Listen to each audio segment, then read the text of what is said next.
Hello everyone, welcome back to my channel and welcome back to my another new vlog. Good morning. আজকে আমাদের সকালবেলায় সকালে চা চা খাবো, সব করে চা করতে দিলাম বোনকে, সে করে দিল একটা ব্লান্ডার গ্রিন টি দিয়ে দুধ চা বানাতে গেছিল, আর দিয়েছে বেশি করে গ্রিন টি। এত গ্রিন হয়ে এত তেতো হয়েছে, বাপরে খাওয়া যাচ্ছে না একদম। এই রিয়াকশন এই যে সেম চা করার আগে দুধটা দিইনি, আর যখন প্রচন্ড দিয়েছে একদম তিতকুটে হয়ে গেছে।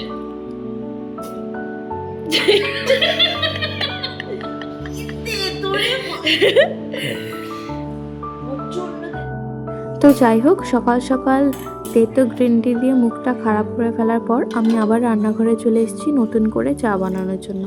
একটু কড়া করে দুধ চা বানাবো, তাই প্রথমেই চিনি দিয়ে দিয়েছি। এরপর জল ফুটে গেলে এর মধ্যে দিয়ে দেবো চায়ের পাতা। এই চাটাই দিতে গিয়ে তখন ভুল করে অন্য কৌটো খুলে ফেলায় ও গ্রিন টি দিয়ে ফেলেছিল। চাটা দেওয়ার পর 1 মিনিট মতো ফুটিয়ে নিয়েছি। এরপর এর মধ্যে দিয়ে দেব দুধটা। এরপর দিয়ে একবার ফুটে গেলেই নামিয়ে নেব।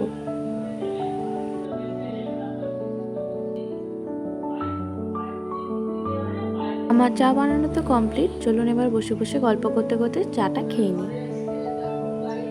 চা খাওয়া হয়ে গিয়েছে, বসেছি একটু লিস্ট বানাতে। মুদিখানা জিনিসপত্র কিছু কিনতে হবে, সেটাই দাদা মনে করে করে বলছে, আর আমি এখানে লিস্ট বানাচ্ছি। বেলা এখন 9:30, চলছে ব্রেকফাস্টের প্রস্তুতি। প্রথমে ওটসটাকে একটু সেদ্ধ করে নিয়েছি 1-2 মিনিট মতো। এর মধ্যে দেব বেশ কিছুটা টক দই আর কিছু ড্রাই ফ্রুটস। এটাই আজকের ব্রেকফাস্ট, তো চলুন খেয়ে নিই। বেলা এখন 10টা, রান্নাঘরে চলছে রান্নার প্রস্তুতি। আজকে দিদি বলল নতুন একটা রেসিপি ট্রাই করবে, সোয়াবিনের কোপ্তা। তার জন্য প্রথমে সোয়াবিনগুলোকে বেশ কিছুক্ষণ ভিজিয়ে রেখে তারপর নিংড়ে সেটাকে গ্রাইন্ড করে নিয়েছে। এই সোয়াবিনের কোপ্তা বানানোর জন্য বিশেষ কিছুই মশলা লাগে না, শুধুমাত্র পেঁয়াজ আদা রসুনের পেস্ট আর লাগবে অল্প টমেটো। এরপর গ্রাইন্ড করে রাখা সোয়াবিনের মধ্যে দিয়ে দিচ্ছে একে একে বেসন। বেসনটা একেবারেই অপশনাল, কিন্তু দিলে বাইন্ডিংটা ভালো হয় আর কোপ্তার শেপগুলো ভালো হয়। এরপর একে একে নুন, হলুদ, লঙ্কার গুঁড়ো, জিরের গুঁড়ো, ধনের গুঁড়ো, আদা বাটা, রসুন বাটা, এরপরে এর মধ্যে দিয়েছে বেশ কিছুটা পরিমাণে পেঁয়াজ বাটা, আর ঝালের জন্য স্বাদ অনুসারে দিয়েছে কাঁচা লঙ্কা আর কালো জিরে। সমস্ত উপকরণ দেওয়ার পর এটাকে ভালোভাবে হালকা হাতে মেখে নিতে হবে। চামচের প্রয়োগ না করে হাত দিয়ে মাখাই ভালো হবে, তাহলে মাখাটা ভালো হবে আর সমস্ত জায়গায় সমস্ত মশলা ভালোভাবে মিশবে। মাখা হয়ে যাওয়ার পর হাতে অল্প পরিমাণ তেল নিয়ে এটাকে বিভিন্ন নিজেদের পছন্দ মতো শেপেতে করে নিলেই তৈরি কোপ্তা। কোপ্তা সাধারণত গোল গোল হয়, কিন্তু এইভাবে চ্যাপটা চ্যাপটা করার কারণ ভালো ভাজা হবে, ভেতরে তেল ঢুকবে। এরকমভাবে কোপ্তাগুলো বানানো হয়ে গিয়েছে। তারপর তাওয়ার মধ্যে তেল দিয়ে এটাকে ভালো করে বেশ অনেকক্ষণ ধরে ভাজা হয়েছে। এরপর এটাকে পেঁয়াজ আদা রসুনের গ্রেভি দিয়ে রান্না করা হবে, যদিও আর সেটা আমার রেকর্ড করা হয়নি। এছাড়াও আজকে রান্না হয়েছিল লাউ দিয়ে ডাল আর মাছের টক। এরপরে গরম থেকে বাঁচতে খেয়েছিলাম একটু দইয়ের লস্যি। রাতে চিকেন হয়েছিল, সেটাই বেঁচে গিয়েছিল অল্প কিছু, খেতে মন যাচ্ছিল তাই এটাই 2 পিস গরম করে নিয়ে বসে। এরপর খেয়েছিলাম আর একটা চেরি। রান্না বান্না সমস্ত মাসিরা করেছে, তাই ওর আজকে পড়েছে ক্লিনিংয়ের দায়িত্ব। লজ্জা পাচ্ছে ক্যামেরা অন করেছি বলে। এরপর চলে গিয়েছিলাম গরমকালের সবথেকে ফেভারিট কাজটা করতে, স্নান। স্নান সেরেই দেখি দিদিরা ভাত বাড়া শুরু করে দিয়েছে। তো আজকের মেনুতে ছিল ভাত, ডাল, পটলের তরকারি, সয়াবিনের কোপ্তা আর মাছের টক। তো দুপুরে খাওয়া দাওয়া সেরে নিয়ে বসেছি একটু উনো খেলতে। এটা এখনকার ইদানিং ফেভারিট গেম আমাদের। এরপর বিকেলের দিকে দিদি অল্প ফল কেটেছিল, ফলের মধ্যে ছিল ঠান্ডা ঠান্ডা তরমুজ আর আম। গরমকালে সব জিনিসটাই খারাপ হলেও এই নিত্য নতুন ফলের ভ্যারাইটিটাই হচ্ছে ইউনিক। এরপর সেই সকালের বানানো লিস্টটা নিয়ে বেরিয়ে পড়লাম বাজারে। এদিন ছিল মারাত্মক গরম, টেম্পারেচার 42 থাকলেও ফিলিং লাইক 50 মতো ছিল, যার কারণে 5 মিনিট আগেই ঘর থেকে বেরিয়েই পুরো ঘেমে স্নান করে গিয়েছি। তো চলুন বেশি বক না করে চলে যাওয়া যাক। তো এত ঘেমে যাওয়ার পর গাড়িতেই হাওয়া খেতে খেতে যাওয়ার ব্যাপারটাই বেশ ভালো। তো প্রথমেই শপিং মলে এসেছিলাম সিটি স্টাইলে, কোনো প্ল্যান না থাকলেও ওখান থেকে দুটো জামা কিনে নিয়েছি। এরপর চলে আসলাম পাশের স্মার্ট বাজারে, এখান থেকেই সমস্ত কেনাকাটা করব। এখন আমার বড়দি রিসেন্টলি খাবার দাবার একটু রেস্ট্রিকশন চলে এসছে, যার কারণে বেশিরভাগ জিনিসটাই এখানে আমরা হেলদির দিকে কিনছি। প্রথমেই এখানে এসে তুলে নিয়েছিলাম একটা ডাইজেস্টিভ বিস্কুট, তারপর আখরোট, পেস্তা, নানা টাইপের ড্রাই ফ্রুটস, আর তারপর নিয়ে নিলাম বেশ কিছু টাইপের ডাল।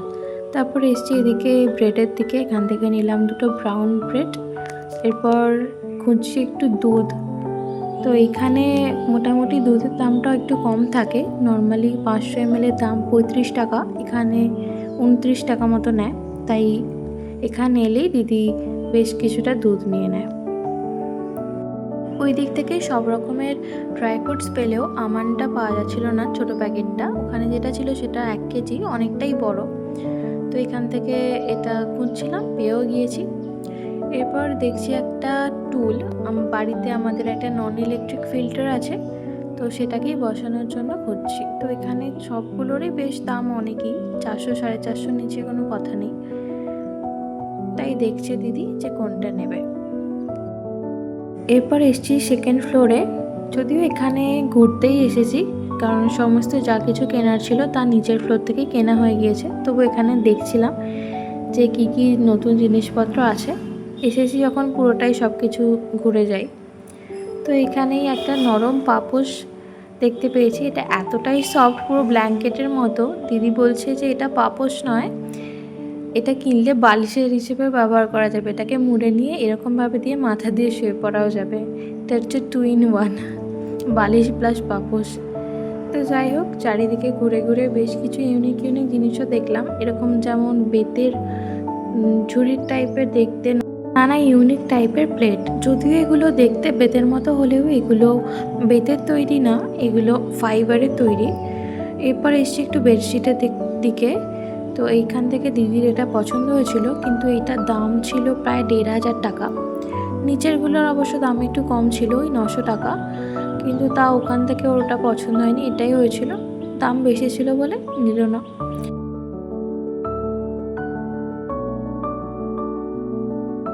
তো সেকেন্ড ফ্লোর থেকে আমরা সেরকম কিছুই নিয়েছি একটা জারের সেট আর একটা টুল।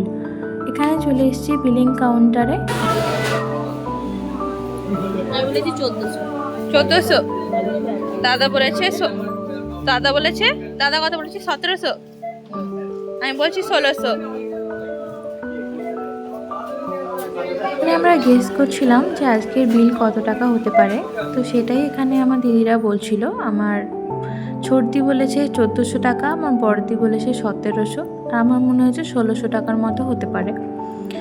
তো শেষ পর্যন্ত আমার ছোটদি ঠিক হলো, কারণ ও 1400 বলেছিল, আর এখানে বিল হয়েছে 1359 টাকা। তো ওটাই সব থেকে কাছে। কেনাকাটা শেষ, এবার ফেরার পালা। এখান থেকে বড়দি চলে যাবে ওর বাড়িতে, আমরা ফিরে যাব আমাদের বাড়িতে। কিন্তু তার আগেও আমাদের আরও একটা কাজ আছে, আমার ছোটদির একটা কলিগের ফেয়ারওয়েল, সেই উপলক্ষে একটা গিফট তাকে দেওয়ার জন্য একটা ঘড়ি দেখতে যাবো। এসেছে ঘড়ির দোকানে, এখানে কাকু বেশ কয়েকটা ঘড়ি দেখিয়েছে, তার মধ্যে এই ঘড়িটা আমার বেশ পছন্দ হয়েছে। আর একটা ঘড়িও পছন্দ হয়েছে, সেটা হলো এই গোল্ডেন কালারের এই ওয়াচটা।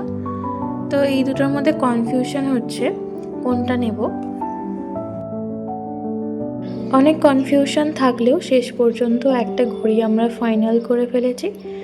এখন চলছে বিলিংয়ের পালা। তো চলুন আপনাদের দেখিয়ে দিই কোন ঘড়িটা নিলাম। আমরা নিয়েছি সোনাটার এই গোল্ডেন আর সিলভার কালারের এই ওয়াচটা, বেশ ভালো লেগেছে।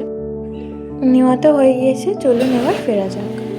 বাড়ি ফেরার সময় রাস্তাতে প্রচণ্ড বৃষ্টি শুরু হয়ে গিয়েছিল। এরপর বাড়ি ফিরে খেয়েছিলাম রুটি আর ডিম আলুর তরকারি। তো আজকের ভিডিওটা এই পর্যন্তই, দেখা হবে খুব তাড়াতাড়ি পরের আরেকটা ভিডিওতে। Thank you.